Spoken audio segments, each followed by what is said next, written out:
It's time for the 1430 Connection on 1430 WNAV and 99.9 FM, spotlighting news, newsmakers, and important community issues. Now, with this week's edition of the 1430 Connection, here's WNAV news anchor Donna Cole. Welcome to the 1430 Connection. I'm Donna Cole. In the studio with me today is Chip Doordan. He's the Executive Director of the Housing Authority of the City of Annapolis, known as HACA. Up until recently, Chip served as the treasurer of HACA. He was also a member of the board for HACA. He comes in following a line of executive directors that resigned. There was Vincent Leggett, there was Richard Walton, there was Melvin Colbert. Sharon Land was supposed to become ED after Leggett left, never assumed the job. You come in at a tumultuous time. Has there ever not been a tumultuous time with HACA, Chip? I can't speak for that directly. I've been in the town for well over 40 years, and the Housing Authority has always had some issues. It's always done some great things, but over the years, there's been controversies, clearly.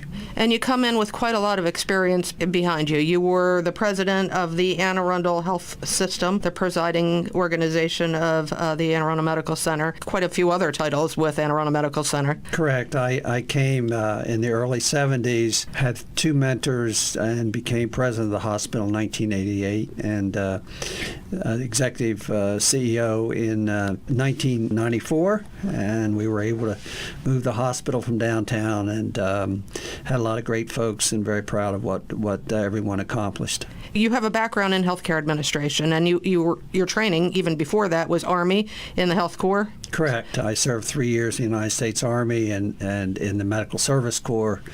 It clearly became my passion. I came back out of the Army from overseas and went back to graduate school. And that was in Vietnam, yeah? Yes. Thank you for your service. And thank you for thinking of the folks that served. It's very special to be part of that. How did you get involved with the Housing Authority? I volunteered. I've watched the Housing Authority from a distance over the years. Many of the folks that worked with me at the hospital lived in the communities of the Housing Authority, still do. And it was always something that I was interested in. I believe strongly that there's an analogy between housing and health, and a close connection, and the closer they are connected, the better everyone is. And over the years, I watched the Housing Authority, and as I retired officially a few years ago, I was looking for something to give back, and volunteered actually last spring to the mayor if there was an interest to come on the board of the Housing Authority, and was fortunate to be appointed in April of last year. How many residential units are there in the Housing Authority? There's approximately 780 units that are there. We have a few in one of our communities that are not being used right now. We have a need to really look at all of our communities from the standpoint of rehab, expansion, things of that nature. The bottom line, most of the facilities were built in the late 60s, early 70s. Mm-hmm. Many need to be replaced, and so that's going to be a major challenge in the years to come, given where the direction of housing is going in this country. And what is that direction? Well, the bottom line is the Housing Authority, HUD, of Washington over the years, long before this president, there was a feeling that the way to go in the future was no longer to force folks in low income into a specific communities. I think the whole issue has been what is the best way for folks to live.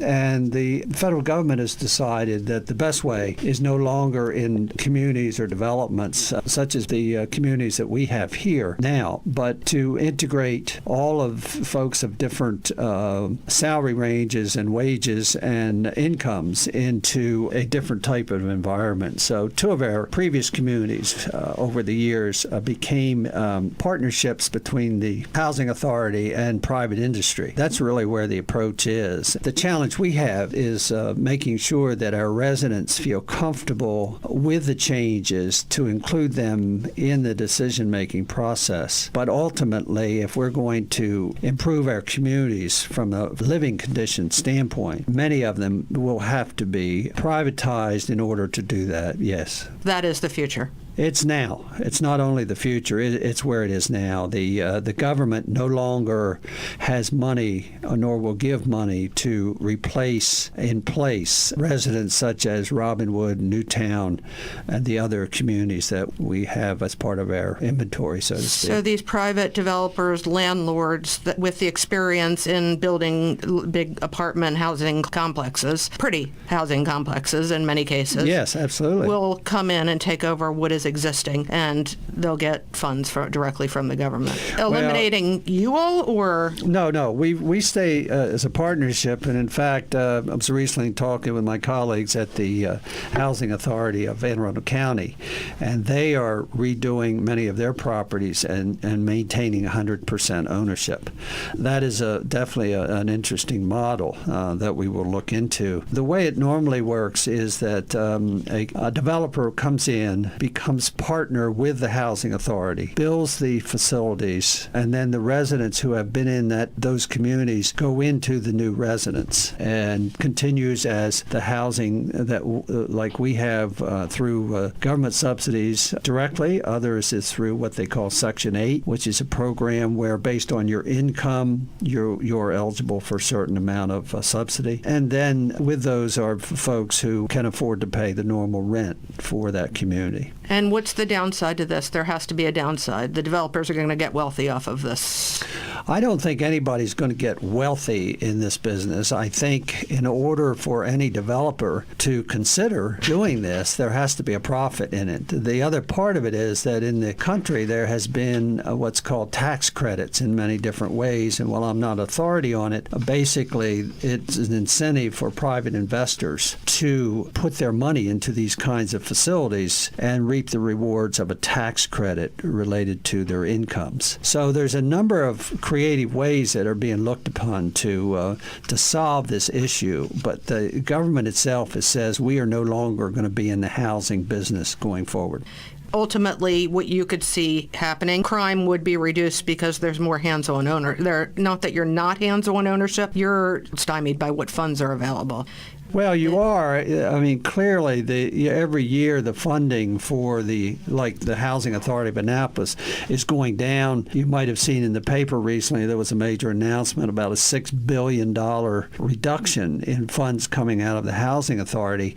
I'm not sure I would put crime and public housing in the same bucket, so to speak. Mm-hmm. I think that a lot of the crime that occurs even in the city of Annapolis, somehow gets blamed on public housing. I think that's an unfair way to look at it. I believe that, we've had a close relationship with the police. We have had to supplement, or we've tried to supplement with very limited funds, our own private security for our residents. But often what happens in the end is we find that almost in every case, the folks who perpetrate the crime do not live in public housing, but the events seem to occur fairly close. All right, let's come back and talk more about that. Sure. We have to take a short break. This is Donna Cole. This is the 1430 Connection. We will be right back.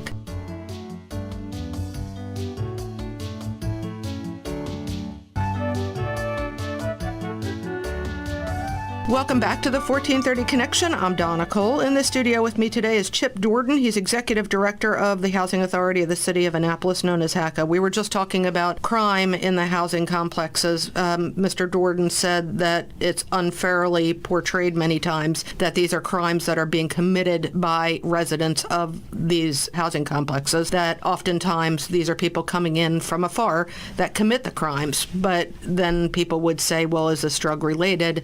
And this is still happening because of maybe somebody in the housing complexes. Yes, no? Potentially. I think if we sadly look at where our world is right now, and we're all acutely aware of the heroin epidemic and all that's going on around the issue of narcotics and things of this nature, that clearly we have a major issue. It does impact the folks that live in and around our housing communities, just like it does everywhere else in Annapolis and in the surrounding community. So it's part of life. Our goal is Donna, is to do everything we can to provide a safe and healthy environment for our residents, to ensure that the facilities that we have for them to live in are adequate in every aspect.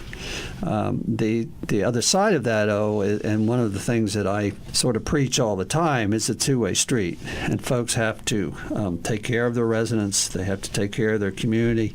They have to own it from the standpoint of this is where I live. And for the most part, our residents understand that and try very hard to have a good environment for their kids and their grandchildren to grow up in. And kids are a big part of it. We have an incredible relationship with Seeds for Success and other nonprofits to the school systems and what have you.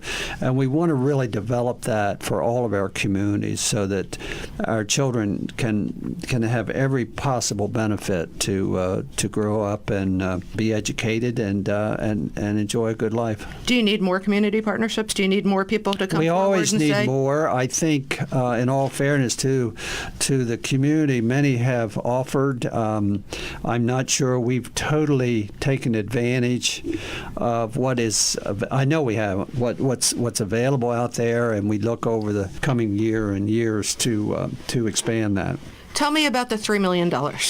You're referring to the IG inspection that was done of the Housing Authority for a period of 2.5 years related to the purchasing of the communities that I mentioned that were partnerships now, such as the relationship with Penrose and Landex to expand our facilities at Annapolis Gardens and O'Berry Court. They came in as a new board member. I was presented last summer with a report that indicated that while there was no fraud or anything of this nature, but the fact that the documentation was very poor and in many cases non-existent. Where that money went? Where the money went and how it was spent. Okay. There didn't appear to be any question the money was spent appropriately.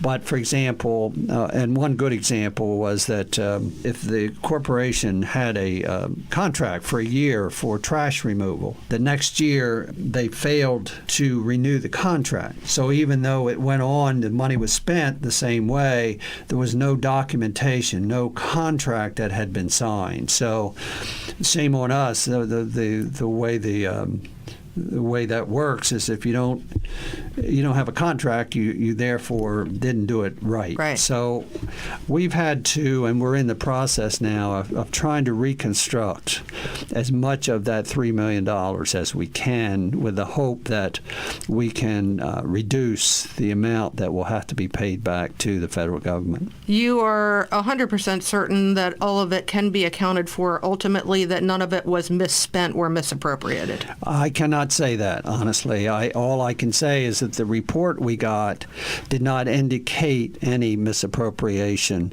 certainly no fraud or anything of that nature. It's basically that they nor we at that time could document.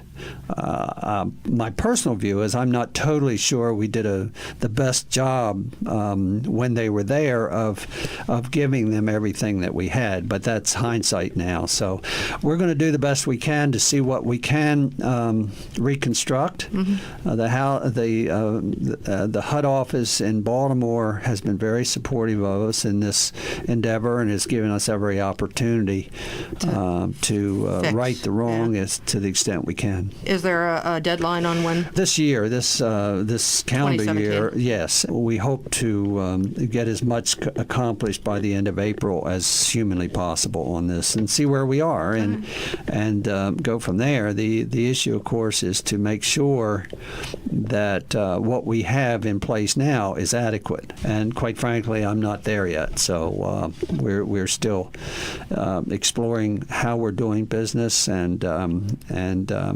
really taking a close scrutiny at the whole organization. All right. When we come back, good things that are happening in the Housing Authority of the City of Annapolis. This is Donna Cole, the 1430 Connection. We will be right back.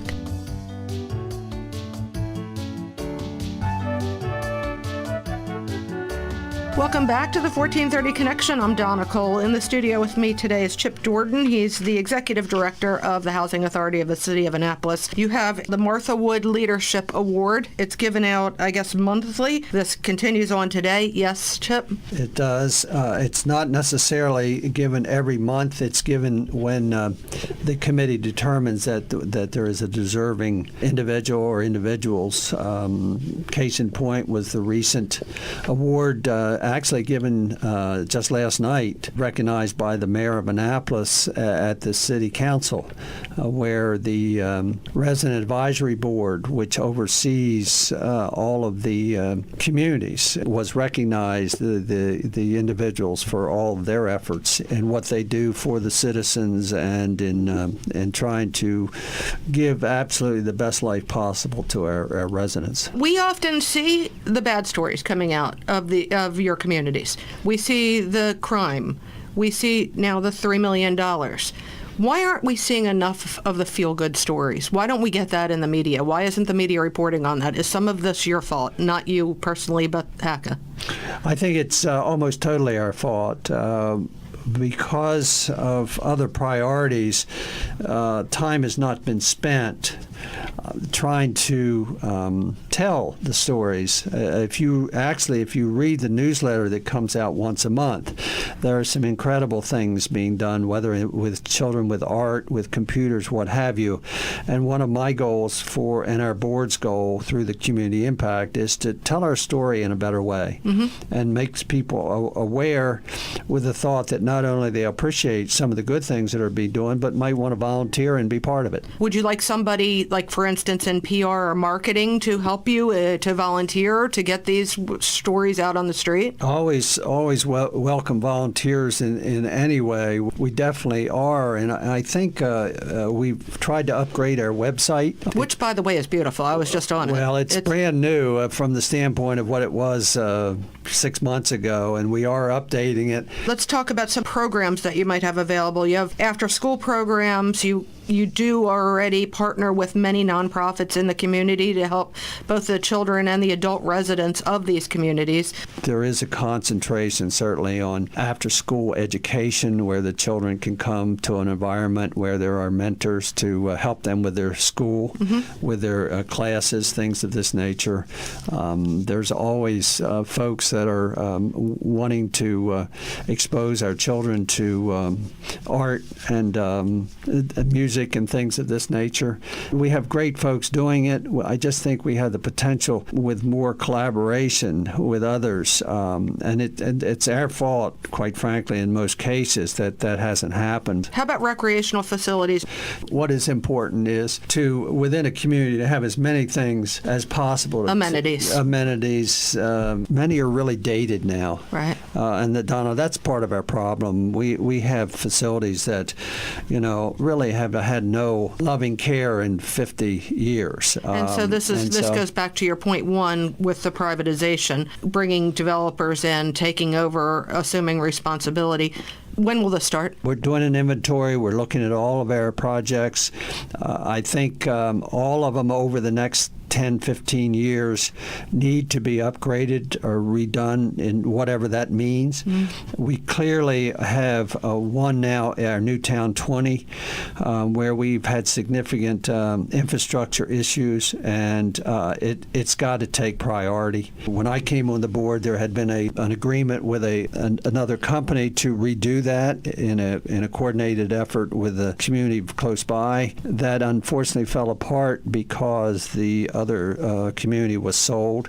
So we're really back to square one on that, but it has got to be a priority for us. Possibly as early as next year, you think that we could start getting privatization going? what's hard, even in a quote whatever normal development is, it takes time. You add the federal government, you add funding sources that are limited to our situation, and it takes even more time. But we're on the road, and we're going to lay out a game plan, lay out with our community exactly how we're going to go about it. There has been, admittedly, a lot of distrust with the residents, which I can understand. We're going to have a policy of being open, always tell the truth. May not be something everybody wants to hear, but it's the only way we can move forward. One other quick question. The Annapolis police chief was recently replaced. This came as a surprise to you. Well, Mike Pristo, we had developed through the mayor's office, and I give the mayor credit for doing this, a ongoing discussion. So on a monthly basis, and several of the aldermen were certainly involved in that with the police chief. And we reinstituted our banning policy. We really tried to expand cooperation through cameras and all these things, which have proved to be effective. And we just had a very good relationship with the police department and certainly the mayor's office. And